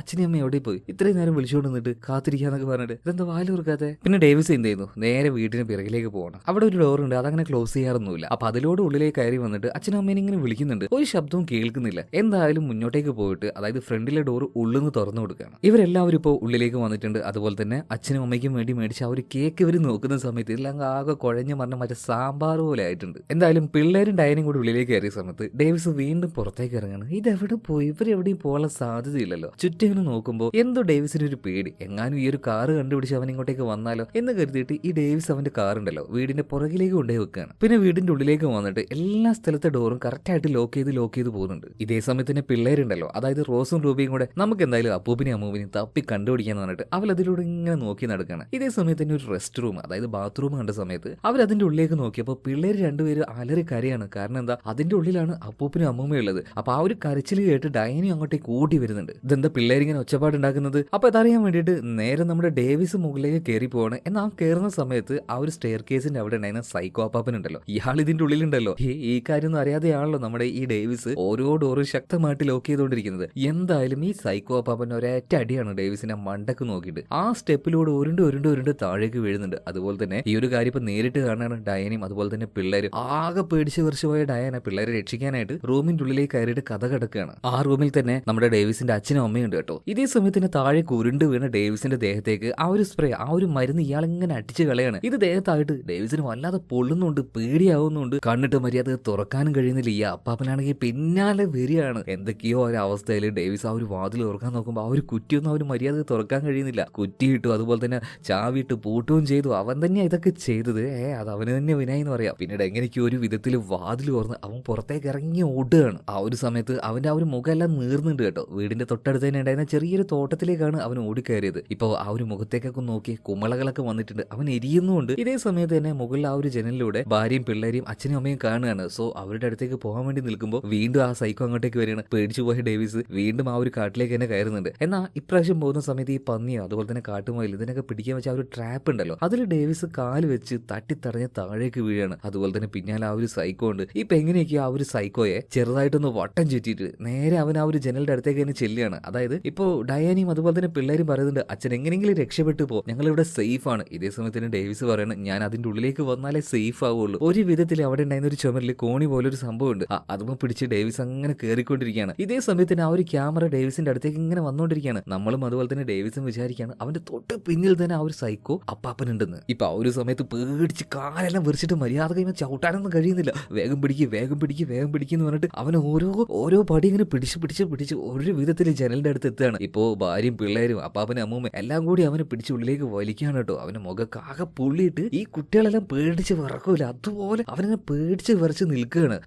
ആ രീതിയിൽ തന്നെ ഈ സൈക്കോ അപ്പാപ്പന് മാനസികമായിട്ട് അവനെ ടോർച്ചർ ചെയ്ത്. ഇതുപോലെ തന്നെ ഡേവിസിന്റെ അമ്മ അവിടുന്ന് നിലവിളിക്കുകയാണ്, എന്റെ മകന്റെ മുഖക്കാകെ പുള്ളി പോയി എന്ന് പറഞ്ഞിട്ട് പോനെ വേഗം വാന്ന് പറഞ്ഞിട്ട് അവനെയും കൂട്ടി ബാത്റൂമിലേക്ക് പോയിട്ട് അവര് തന്നെ വസ്ത്രമെല്ലാം ഊരി മാറ്റിയിട്ട് അവർ തന്നെ കുളിപ്പിച്ചു കൊടുക്കുകയാണ് കേട്ടോ. അതായത് ഡേവിസ് ആ ഒരു സമയത്ത് പല കാര്യങ്ങളും റിയലൈസ് ചെയ്താണ്. അതായത് പ്രായ ആൾക്കാരെ തീരെ ബഹുമാനിക്കില്ല, ഒരുമാതിരി ഒരു മറ്റേ അടുത്ത സ്വഭാവമായിരുന്നു. എന്നാൽ ഇതേ സമയത്ത് തന്നെ ഡേവിസ് അവിടെ വെച്ച് ആ ഒരു നിമിഷം പല കാര്യങ്ങളും മനസ്സിലാക്കുകയാണ്. അതായത് അവന്റെ അച്ഛനും അമ്മയ്ക്കും ഇപ്പോഴും അവനൊരു കുഞ്ഞിനെ പോലെ തന്നെയാണ്. അവൻ അവർ കുളിപ്പിച്ചു കൊടുക്കുന്ന കാര്യങ്ങളും അവർ കരഞ്ഞുകൊണ്ട് പറയുന്ന ഓരോ കാര്യങ്ങളും അവനെ വല്ലാതെ മാറ്റിക്കളഞ്ഞു കേട്ടോ. വല്ലാതെ ഹാർട്ട് ടച്ച് ചെയ്യാണ് അവനെ. അതുപോലെ തന്നെ ഈ ഡയനെ പോലീസിനെ വിളിച്ചിട്ടുണ്ടായിരുന്നു. കുറച്ച് കഴിഞ്ഞപ്പോഴേക്കും പോലീസുകാരുടെ ഒരു കൂട്ടം തന്നെ അങ്ങോട്ടേക്ക് എത്തിയിട്ടുണ്ട്, ആംബുലൻസ് മറ്റുള്ള കാര്യങ്ങൾ. എന്തായാലും ഇപ്പൊ ഡേവിസിന്റെ അച്ഛനെയും അതുപോലെ തന്നെ ഡേവിസിനെയും ആംബുലൻസിലേക്ക് കയറ്റുകയാണ്. ഇതേ സമയത്ത് തന്നെ ഈ അപ്പാപ്പനുണ്ടല്ലോ, ആ ഒരു വസ്ത്രം ധരിച്ചിട്ട് പ്രത്യേക ആ ഒരു സ്പ്രേ എല്ലാം അടിക്കുന്ന സമയത്ത് ഇടുന്ന ആ ഒരു വസ്ത്രം ധരിച്ചുകൊണ്ട് പിള്ളേരുടെ അടുത്തേക്ക് വരികയാണ്. പിള്ളേർ ആദ്യം ഒന്ന് ഭയന്നു പോയി, എന്നാലും അങ്ങനെ അനങ്ങാതെ പിള്ളേർ ഇരിക്കുകയാണ്. എന്നിട്ട് പിള്ളേർ നോക്കിയിട്ട് സൈക്കോ അപ്പാപ്പൻ പറയാണ്, മക്കളെ ഈ സംഭവിച്ചത് മുഴുവൻ നിങ്ങളുടെ അച്ഛന്റെ സ്വഭാവം കാരണമാണ്,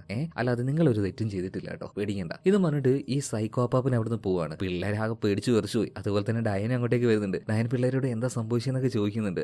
ഇനി എന്തായാലും അയാൾ വരില്ല എന്ന് പറഞ്ഞിട്ട് പിള്ളേരെ സമാധാനിപ്പിക്കുകയാണ് കേട്ടോ. അങ്ങനെ കുറച്ച് മാസങ്ങളൊക്കെ കഴിഞ്ഞു. നമ്മുടെ ഡേവിസിന്റെ ഉള്ള ആ ഒരു ഭയം ഉണ്ടല്ലോ, അതിപ്പോഴും പോയിട്ടില്ല. അതുകൊണ്ട് തന്നെ കുറച്ച് ദിവസത്തേക്ക് അവൻ ജോലിയിൽ നിന്നും ഒരു ലീവ് എടുത്തിരിക്കുകയാണ്. ആളുടെ സ്വഭാവം മാറിയോ എന്ന് ചോദിച്ചിട്ടുണ്ടെങ്കിൽ നമുക്ക് എന്തായാലും അത് കാണാം. അതായത് ഡയാന ജോബിന് പോകുന്നുണ്ട്. അപ്പൊ അവള് കാർ കൊണ്ട് പോകാൻ നിൽക്കുമ്പോൾ ഡേവിസ് പറയുന്നത്, ഡയ ഞാൻ പറയുന്നൊന്ന് കേൾക്കണേ, പതിയെ ഡ്രൈവ് ചെയ്തേ പോയത്. അതുപോലെ തന്നെ ആരെങ്കിലും വല്ല പ്രശ്നത്തിന് വന്നിട്ടുണ്ടെങ്കിൽ പ്രതികരിക്കാനൊന്നും നിൽക്കണ്ട, നീ നിന്റെ കാര്യം നോക്കിയിട്ട് പോയിക്കോ. എന്ത് നല്ല മാറ്റാൻ നോക്കിയേ. ഇപ്പൊ ഡയന പറയണു, ഓക്കെ ഞാൻ അതെല്ലാം നോക്കിക്കോളാം, എന്തായാലും കുട്ടികളെ സ്കൂളിൽ നിങ്ങൾ വിടൂലേ? അത് ഞാൻ വിട്ടോളാം എന്നുണ്ട്. ഡേവിസ് നേരെ വീട്ടിലേക്ക് പോയിട്ട് പിള്ളേർ രണ്ടുപേരെയും കൂട്ടി സ്കൂളിന്റെ അടുത്തേക്ക് പോകണം. എന്നാൽ അവിടെ എത്തിയപ്പോഴേക്കും ബെല്ലടിക്കാണ്. പിള്ളേർ രണ്ടുപേരും വേഗത്തിൽ ഓടുമ്പോൾ മോളെ മോളെ മോളെ മോളെ നിക്കവിടെ പതുക്കെ പോയാൽ മതി, ഒരു ഇച്ചിരി വൈകിന്ന് വെച്ച് വലിയ പ്രശ്നമൊന്നുമില്ല. ഇത് പറഞ്ഞിട്ട് മക്കളെ പതിയെ സ്കൂളിലേക്ക് വിട്ടിട്ട് ഇയാൾ തിരിച്ച് വീട്ടിലേക്ക് പതിയെ നടന്നു വരികയാണ് കേട്ടോ. അപ്പൊ അയാളുടെ ആ ഒരു ആറ്റിറ്റ്യൂഡ് അത് എത്രത്തോളം ആ ഒരു അപ്പാപ്പൻ കാരണം മാറി നോക്കിയേ എന്ന് കരുതി അപ്പാപ്പൻ ചെയ്യുന്നത് നല്ല കാര്യം എന്ന് പറയില്ല, കെട്ടിയിട്ട് അടിക്കേണ്ട സ്വഭാവം തന്നെയാണ് അപ്പാപ്പനും. എന്തായാലും ഈ ഡേവിസ് അവന്റെ വീട്ടിലേക്ക് ആ ഒരു സ്ട്രീറ്റിലൂടെ നടന്നു പോകുമ്പോൾ അവന്റെ പിന്നാലെ തന്നെ ഒരു വാന് വരുന്നത് കണ്ടോ. എന്നാൽ ആ ഒരു കാര്യം ഡേവിസ് അറിയുന്നില്ല. എന്തായാലും ചിലപ്പോൾ അത് അപ്പാപ്പനായിരിക്കാം, അല്ലെങ്കിൽ സാധാരണ ഒരു വേനായിരിക്കാം. ഇവിടെ വെച്ച് സിനിമ നിർത്തുകയാണ്. അല്ല, ഞാനൊരു കാര്യം ചോദിക്കട്ടെ, നിങ്ങൾ ആരെ ഭാഗത്ത് വെക്കും? ഈ സൈക്കോ അപ്പാപ്പന്റെ ഭാഗത്തോ അല്ലെങ്കിൽ ഡേവിസിന്റെ ഭാഗത്തോ? ഞാനുള്ള കാര്യം പറയാം, രണ്ടുപേരുടെ ഭാഗത്ത് നിൽക്കില്ല. ഈഗോയുടെ അങ്ങേ അറ്റാണ് രണ്ടുപേരും. പക്ഷേ ആ ഒരു സൈക്കോ അപ്പാപ്പൻ കാരണം നമ്മുടെ ഡേവിസിന്റെ ലൈഫിൽ നല്ല മാറ്റങ്ങൾ വന്നു, നല്ലൊരു മനുഷ്യനായിട്ട് മാറിയിട്ടുണ്ട്. ഓക്കെ, എന്തായാലും മറ്റൊരു നല്ല കഥയുമായിട്ട് നമുക്ക് വീണ്ടും കാണാം. Okay, by.